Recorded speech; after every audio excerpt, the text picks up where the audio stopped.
কিন্তু আলেম হওয়ার এই লম্বা রাস্তায়, এই দীর্ঘ রাস্তায় কি কি বৈশিষ্ট্য তোমাদের জন্য জরুরি, কি কি কাজ তোমাদের জন্য জরুরি, তার এক নাম্বার হচ্ছে সময়। একটা কথা মনে রাখবে, ছোট থেকে ছোট ছেলেরাও বুঝতে পারবা কথাটা, যে একজন গরিবকেও আল্লাহ প্রত্যেকদিন 24 ঘন্টা দেয়, একজন ধনীকেও আল্লাহ প্রত্যেকদিন 24 ঘন্টা দেয়। যার হাত পা ঠিক আছে তাকেও আল্লাহ 24 ঘন্টা দেয়, যার হাত পা লুলা ন্যাংড়া কানা তাকেও আল্লাহ 24 ঘন্টা দেয়। একটা মায়ের 5 জন 6 জন সন্তান, ওই মায়ের 5-6 জন সন্তানকে আল্লাহ 24 ঘন্টা দিয়েছে। জামিয়া সালাফের 1000 ছাত্রকে আল্লাহ প্রত্যেকদিন 24 ঘন্টা দেয়। কিন্তু আজ থেকে 12 বছর পরে 1000 ছাত্রের কেউ থাকবে আসমানের তারকা হয়ে, আর কেউ থাকবে রিক্সা চালক হয়ে। কেন? এই 24 ঘন্টা সময় যে কাজে লাগিয়েছে সে আসমানের তারকা হবে। আল্লাহ সময় দিতে কাউকে কার্পণ্য করেন, এটা আল্লাহর ইনসাফ। যে আজকে কোটিপতি তাকে আল্লাহ 24 ঘন্টা সময় দিয়েছে, যে আজকে দরিদ্র তাকে আল্লাহ 24 ঘন্টা সময় দিয়েছে। তাহলে কোটিপতি কেমনে কোটিপতি হলো? একই মায়ের 6টা-7টা সন্তান, সবাইকে আল্লাহ 60 বছর বয়স দিল, প্রত্যেকদিন 24 ঘন্টা দিল একজন প্রেসিডেন্ট আর একজন রিক্সা চালক। কেন? 24 ঘন্টা সময়কে যে কাজে লাগিয়েছে সে প্রেসিডেন্ট হয়েছে, সে আলেম হয়েছে, সে ইমাম বুখারী হয়েছে, সে আহমদ বিন হাম্বল হয়েছে, সে ইবনে তাইমিয়া হয়েছে। আমি যদি তোমাকে জিজ্ঞেস করি তোমার বাড়ি কোথায়, তুমি বলবো আমার বাড়ি বগুড়া, তুমি বলবো আমার বাড়ি গাইবান্ধা, তুমি বলবো চাঁপাইনবাবগঞ্জ। আমি বলবো ভুল কথা, তুমি ভুল বলতেছো। তোমার বাড়ি বগুড়া, গাইবান্ধা, চাঁপাইনবাবগঞ্জ নয়। আমার জন্মসাল 1993, আমার বাড়ি 1993 থেকে নিয়ে যতদিন আমি বাঁচবো এটা আমার বাড়ি। এই সময়টার মধ্যে আল্লাহ আমাকে পাঠিয়েছে। এই সময় আমি মদিনাতেও থাকতে পারি, এই সময় আমি বাংলাদেশেও থাকতে পারি, এই সময় আমি ঢাকাতেও থাকতে পারি। আমার আসল বাড়ি হচ্ছে আমার সময়। তুমি যদি 2000 সালে জন্মগ্রহণ করো আর যদি 2080-তে তোমার মৃত্যু লেখা থাকে, তাহলে তোমার বাড়ি হচ্ছে 2000 থেকে 2080 সাল। এই সময়ের মধ্যে আল্লাহ তোমাকে পাঠিয়েছে। এই সময়ের মধ্যে তুমি জামিয়া সালাফিয়াতেও থাকতে পারো, তোমার গাইবান্ধার বাড়িতেও থাকতে পারো। তোমার আসল বাড়ি হচ্ছে তোমার সময়। ইয়া ইবনে আদম আন্নাকা ওয়াক্তুন আন্নাকা আইয়াম, হে আদম সন্তান তুমি হচ্ছে সময়। তোমার জীবন হচ্ছে সময়, তোমার জীবনের অপর নাম হচ্ছে সময়, তোমার থাকার বাড়ি হচ্ছে সময়, সবকিছুই সময়। যে সময়কে কাজে লাগাবে সে একদিন বড় হবে, আর যে সময়কে কাজে লাগাবে না সে বড় হতে পারবে না।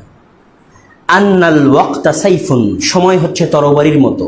ইন তাকতাহু ইল্লা তাকতাহু ফাইন্নাহু ইয়াকতাউক, যদি সময়কে তুমি না কাটো তাহলে সময় তরবারির মতো তোমাকে কেটে দিবে।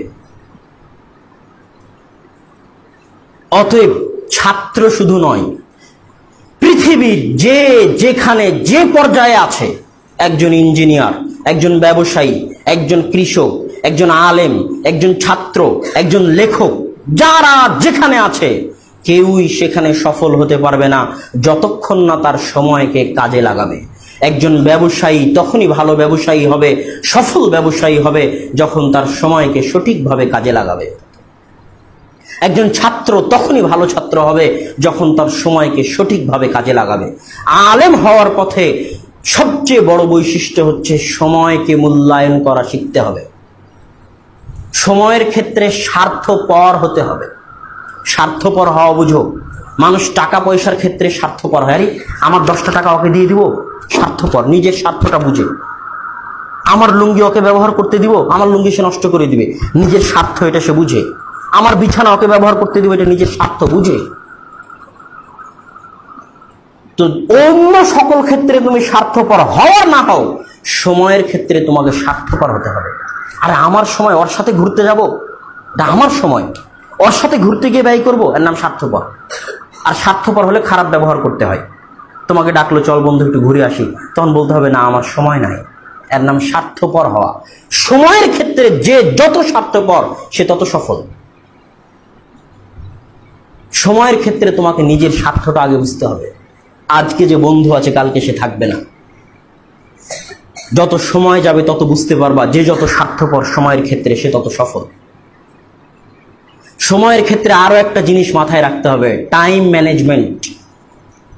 আমি যদি এখানে টাকার নোট ছিটিয়ে দিই আর টাকার পয়সা ছিটিয়ে দিই, তো একটা ছাত্র শুধু পয়সাগুলো কুড়ালো, একই সময় লাগতেছে, আর আরেকটা ছাত্র শুধু নোটগুলো কুড়ালো, একই সময় লাগতেছে।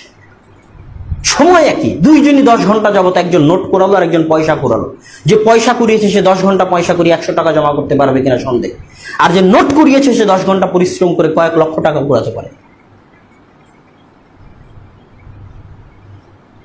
একজন কাঠুরিয়া মাঠে জঙ্গলে কাঠ কাটতে গেল, দুইজনই 2 ঘন্টা যাবত কাঠ কাটলো। একজন আরেকজনের চেয়ে বেশি কাঠ কেটেছে, অথচ 2 ঘন্টা দুইজনই দিয়েছে। কেন?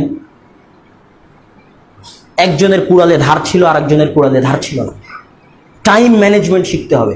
তুমি কি কুড়াবা, কি নিবা, কি সংগ্রহ করবা, এটা তোমাকে জানতে হবে। সবচেয়ে যেটা বেশি যোগ্য, সবচেয়ে যেটা বেশি ভালো, সবচেয়ে যেটা বেশি প্রয়োজনীয়, সেটা নিতে হবে। এই পৃথিবী হচ্ছে প্রতিযোগিতার জায়গা, বিশেষ করে বাংলাদেশের মতো দেশ হচ্ছে প্রতিযোগিতার জায়গা। তুমি যদি সামনে না বাড়ো, তাহলে পিছনে যে আছে সে তোমাকে পা দিয়ে পিছিয়ে সামনে চলে যাবে। প্রত্যেক সেকেন্ডে প্রতিযোগিতা হচ্ছে একজনের সাথে আরেকজনের। যে যার সময় যত কাজে লাগাচ্ছে, সে আরেকজনকে পিছনে ফেলে তত আগে চলে যাচ্ছে। আর যে যার সময় যত নষ্ট করতেছে, সে আরেকজনের থেকে তত পিছিয়ে পড়ে যাচ্ছে। এই জন্য সালাফে সালেহিন সময়কে খুব মূল্যায়ন করতেন। শাইখুল ইসলাম ইবনে তাইমিয়া রাহিমাহুল্লাহ যখন বাথরুমে যেতেন, তার জীবনীতে লেখা আছে, তখন বাইরে তার পৌত্র বা তার ছাত্রকে দাঁড় করিয়ে দিয়ে বলতেন, তুমি বইটা জোরে জোরে পড়ো, যেন আমি বাথরুমে বসে ওই বইয়ের পড়া শুনতে পাই। ইমাম নববী রাহিমাহুল্লাহ দিনে শুধু একবার খেতেন, অল্প। কেন?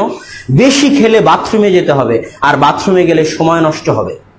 এই জন্য একবার খেতেন, অল্প খেতেন। ইমাম নববী রাহিমাহুল্লাহ 2 বছর টানা 2-3 বছর পিঠ বিছানায় রাখেননি। কেন? আল ইলমু লা ইউতিকা বা'দাহু ইল্লা আন তু'তিকা কুল্লাহু আন তু'তিহি কুল্লাক। জ্ঞানকে যদি তুমি সব কিছু দিয়ে দাও, তাহলে জ্ঞান তোমাকে সামান্য কিছু দিবে। ইহইয়া ইবনে মাঈন একজন বড় মুহাদ্দিস, তার পিতা তার জন্য 10 লক্ষ দিনার ছেড়ে গেছিলেন। পুরো 10 লক্ষ দিনার সেই কালে, মানে এই কালে 100 কোটি পার, পুরো 100 কোটি টাকা তিনি জ্ঞান অর্জনের পিছনে ব্যয় করেছেন। তো জ্ঞান অর্জনের পিছনে ব্যয় করতে করতে করতে করতে তার কাছে আর জামা কেনার মতো টাকা ছিল না, স্যান্ডেল কেনার মতো টাকা ছিল না। যখন তুমি জ্ঞানকে সব দিয়ে দিবে, ধন সম্পদ, টাকা পয়সা, সময়, শ্রম, তখন জ্ঞান তোমাকে অল্প কিছু দিবে। আল ইলমু লা ইয়াতি বিরাহাতিল জিসম। শরীরের আরামে জ্ঞান আসে না, শরীরকে কষ্ট দিলে জ্ঞান আসে। আরো একটা জিনিস মনে রাখবে, সাময়িক আনন্দ লং টার্ম পেইনের জন্য দায়ী, আর শর্ট টার্ম পেইন, সাময়িক কষ্ট, লং টার্ম প্লেজার নিয়ে আসে, দীর্ঘস্থায়ী শান্তি, সুখ নিয়ে আসে। এখন সামান্য খেলাধুলা, সামান্য গল্প, সামান্য বাইরে যাওয়াতে একটা আনন্দ হচ্ছে। এই সাময়িক আনন্দ দীর্ঘস্থায়ী দুঃখ নিয়ে আসবে, জীবনে ব্যর্থ হয়ে যাবে, জীবনে সফল হতে পারবে না।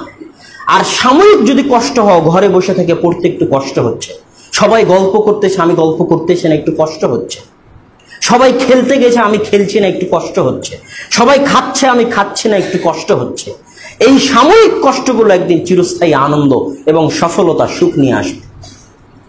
অতএব আমরা আলোচনা করছিলাম যে আলেম হওয়ার পথে সবচেয়ে বড় 1 নম্বর বৈশিষ্ট্য হচ্ছে সময়কে মূল্যায়ন করতে হবে। 2, পরিশ্রম করতে হবে, যে যত পরিশ্রমী সে তত সফল।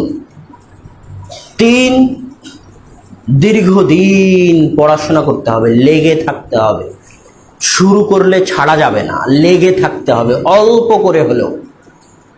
4, জুনুন, পাগলামি থাকতে হবে। একজন মা যদি তার সন্তানকে হারিয়ে দেয়, তাহলে ওই সন্তানকে পাওয়ার জন্য মা যেমন পাগল হয়ে যায়, ইলমের জন্য যে এরকম পাগল হতে পারবে সে আলেম হবে। জুনুন, ইলমের জন্য পাগলামি, ভালোবাসা থাকতে হবে যে আমি ইলম অর্জন করেই ছাড়বো। একটা মানুষকে আমি যদি তোমাকে পানির মধ্যে ডুবিয়ে ধরি, পদ্মা নদীতে যদি তোমাকে ডুবিয়ে ধরি এবং তোমাকে ডুবে ঠেসে ধরে আছি, মনে করো, কল্পনা করো যে আমি তোমাকে পদ্মা নদীতে পানিতে ডুবিয়ে ঠেসে ধরে আছি, এখন পদ্মা নদীর ওই পানিতে তুমি ডুবে মারা যাচ্ছ, অথই সমুদ্রে তুমি হাবুডুবু খাচ্ছ। এখন বাঁচার জন্য যেমন তুমি পাগল হয়ে গেছো, জান প্রাণ দিয়ে ছটফট করতেছ, যে ইলমের জন্য এরকম পাগল হতে পারবে সে আলেম হবে। কথা মনে হয় বুঝাতে পারি।